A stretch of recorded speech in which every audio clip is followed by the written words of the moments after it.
이유는 제가 좀 더 어렸을 때 이 동전 주식으로 여러 번 해가지고 거의 패가망신해가지고.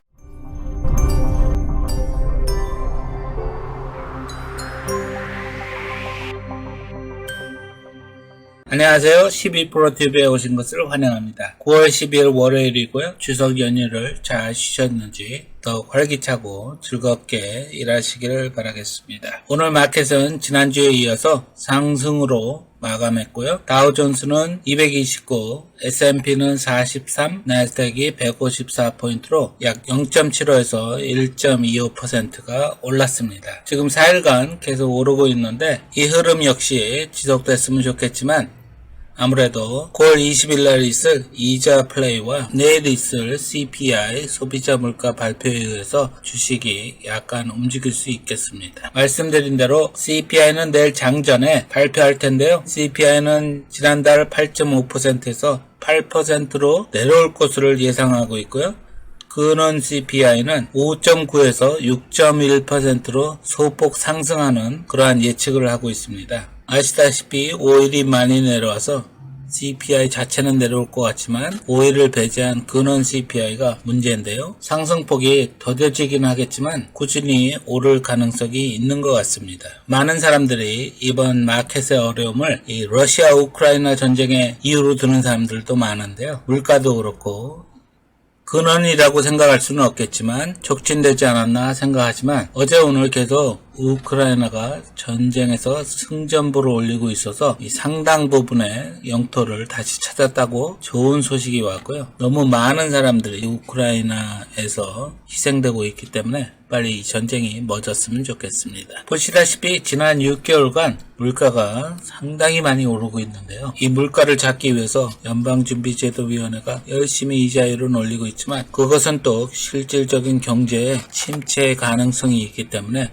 조심스러움이 있는데요. 물가가 가라앉기 위해서는 이 실업률이 조금 올라와야 됩니다. 완전 고용이라는 3.7%에 모여 있는데 이렇게 완전 고용에서 오래 있으면은 임금 상승은 불보듯 뻔한 거죠. 임금 상승은 곧바로 인플레이션에 압력을 줄 거고요. 또한 인플레이션에 큰 몫을 차지하는 이 주거비가 상당히 오를 것으로 생각합니다. 그래서 이 인플레이션이 잡히기까지는 우리에게 약간의 고통이 따르지 않을까 생각하는데 실업률이 늘어나고 모든 것이 비싸지는 인플레이션을 상당 기간 동안 지나지 않나 하는 염려가 있고요. 주식을 하는 우리들에게는 좀 위험한 시대가 아닌가 생각합니다. 이번에 새로 애플의 아이폰 14가 나왔다 그러는데요. 저는 개인적으로 이 스마트폰에 대해서 특별히 관심이 없습니다. 잘 사용하지 못하는 점도 있겠지만 폰 자체가 작으니까 저에게는 좀 사용하기가 좀 어려운 점도 있습니다. 스마트폰에 관심이 없는 제가 애플 아이폰 14에 관심을 갖는 이유는 두 가지가 있는데요. 첫 번째 놀란 것은 스마트폰이 1TB도 있더라고요.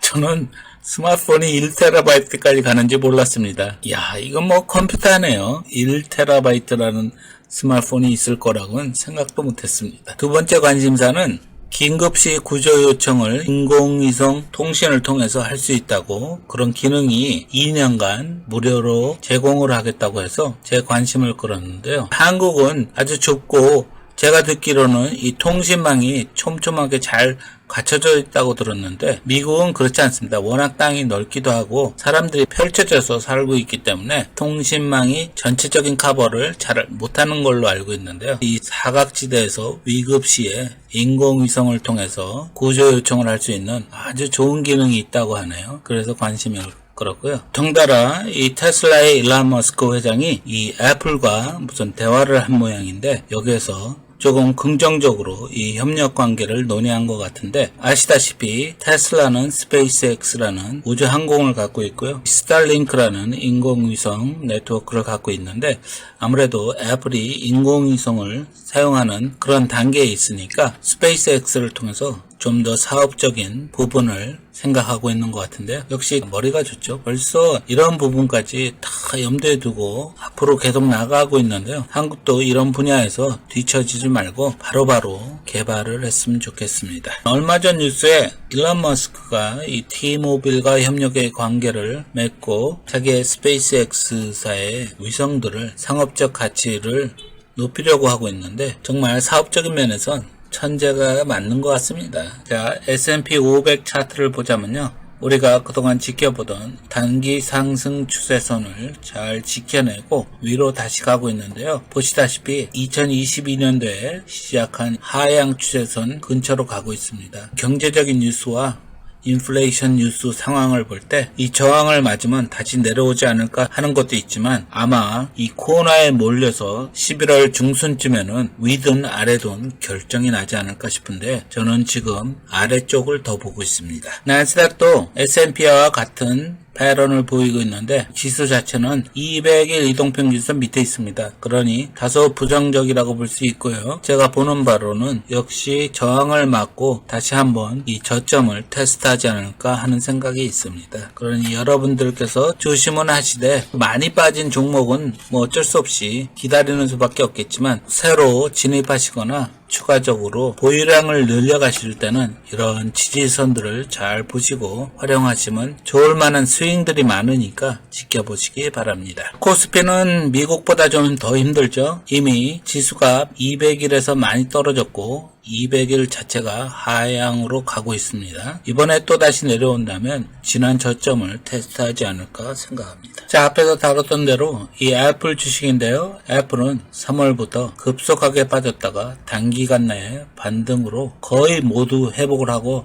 다시 내려가고 있는데요. 지금 현재는 200일 이동평균선에 놓였고 많은 사람이 이 사이드라인에 저점에서 매수하려고 기다리는 것 같습니다. 내려가기만 하면 바로 다시 이렇게 올라오는 거 보니까 힘은 굉장히 좋고요. 역시 마켓이 떨어지면 애플이고 뭐고 어쩔 수 없습니다. 같이 내려가야 되거든요. 같이 내려올 때 이런 지지선을 잘 이용해서 보유를 늘리거나 새로 진입하시는 것이 좋겠고요. 급하실 게 없으니까 천천히 잘 보시면서 살피시면서 거래를 한다면 포트폴리오에 도움이 되지 않을까 싶습니다. 테슬라도 보자면요. 200일을 하향으로 뚫고 내려오다가 단기 추세선을 만들고 그 단기 추세선을 잘 지키고 200일을 회복하는 모습을 보여주고 있는데요. 올라간다면 지금 하향 추세선이 $350 정도에 있거든요. 이 근처에서 다시 밀려 내려올 수 있으니까 유의하시고요. 테슬라도 역시 힘이 세고 강한 회사니까 이런 지지들을 잘 이용해서 보유를 늘리거나 새로 천천히 진입하면 좋은 투자가 되지 않을까 싶고요.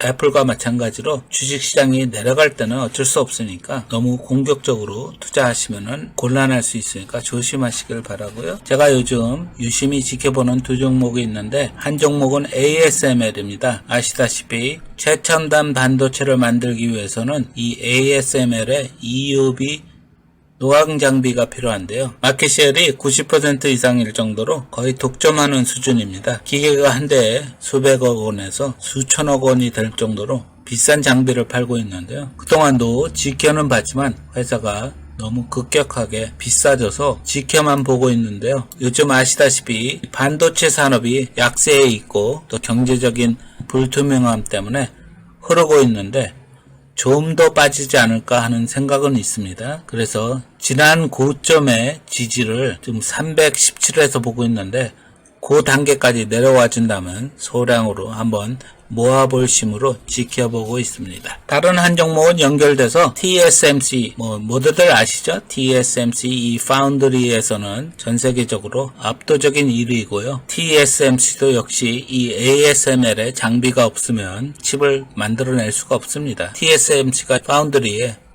최고의 리더이기 때문에 관심을 가지고 지켜보고는 있는데요. TSMC도 급격하게 올라온 것이 있습니다. 물론 옆으로 횡보하면서 힘을 키웠지만 마켓이 떨어질 때는 힘이 없고 특히 이 반도체 산업이 하향 사이클에 있을 때 새로 진입하거나 보유량을 늘려갈 수 있는 좋은 기회라고 생각하고요. 현재 이 지난 고점인 여기서 조금씩 모아가는 것도 좋지 않을까 하는 생각이 있어서 지켜보고 있습니다. 마지막으로 유민님께서 같이 보고자 하는 스킬즈라는 회사인데요. 동전 주식이네요. 1.39달러인데 동전 주식을 별로 선호하지는 않습니다. 이유는 제가 좀 더 어렸을 때 이 동전 주식으로 여러 번 해가지고 거의 패가망신해가지고 이 동전 주식을 별로 좋아하지 않는데요. 클라우드상에 게임 만드는 업체인 것 같습니다. 요즘 왜 스마트폰에 게임들이 많잖아요. 그런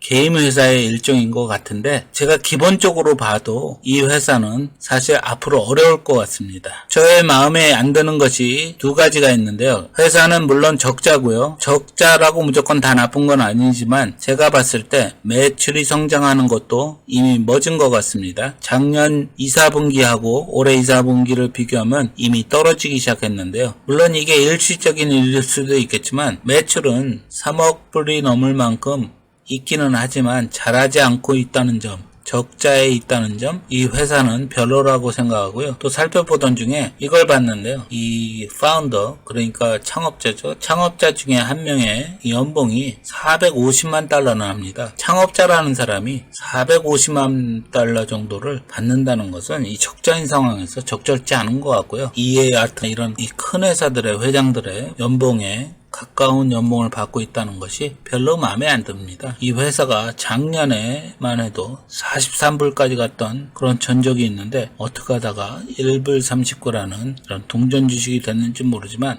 혹시라도 보유하고 계신다면 이쯤에서 정리하시는 것도 바람직하고요. 새로 진입하려고 하면은 역시 동전주는 매력이 뭐겠습니까? 바로 더블되기가 쉽다는 거죠. 워낙 싸니까. 그런 유혹에 넘어가지 마시고 좀 더 안정적인 회사, 이익이 있는 회사, 이런 고이자 시대에 맞게 좀 더 좋은 회사를 골라서 진입하시는 게 낫지 않을까 생각합니다. 이게 스킬즈의 차트고요. 말씀드린 대로 40불이 넘었었고 지금은 1불로 보이지도 않을 정도로 내려가 있고요. 오랜 하향 추세선에 있고요. 물론 반등은 할 수 있겠지만 역시 시간과 멘탈적인 면에서 좀 더 우량하고 잘 움직이는 회사를 고르시는 것이 좋을 것 같습니다. 차트를 보다 보니까 이 코스피가 장을 열어서 50포인트나 올라가 있습니다. 상당히 사뿐히 시작을 했는데 흥분하지 마시고 오히려 이렇게 반등하는 시간들을 잘 이용하셔서 현금 보유를 늘려나가는 전략도 괜찮지 않을까 생각하고요. 3, 4분기 실적을 발표하는 10월 하순 이후에까지는 우리가 극도로 몸을 좀 조심할 필요가 있으니까 너무 공격적으로 하지 마시고 여유를 가지시고 확인할 것을 다 확인해 가면서 우리가 천천히 투자해도 늦지를 않으니까요. 서두르지 마시기 바랍니다. 우리가 후회될 만한 것들을 대부분 살펴보면 여유를 갖지 않고 앞뒤 잘 안 재고 머리부터 들이대는 이런 나쁜 투자 습관에서 벌어진 일이 많으니까 이번에야말로 우리가 후회하지 마시고 잘 살펴서 천천히 들어가시고 계획적으로 나올 때 나오시기를 바라겠습니다. 이렇게 몇 가지를 돌아봤는데요. 여러분들께서는 며칠 쉬시다가 다시 일하기 참 힘들 텐데 힘내시고 화이팅 하시고 주식시장에서도 좋은 거래들을 많이 하시길 바라겠습니다. 저는 다음 영상으로 인사드리기로 하고요. 구독과 좋아요, 알림 설정도 해주시면 감사하겠고 주위 분들과 공유해 주시면 더욱더 감사하겠습니다. 유쾌하고 멋진 하루가 되시길 바라고 영상은 여기까지 하겠습니다. 감사합니다.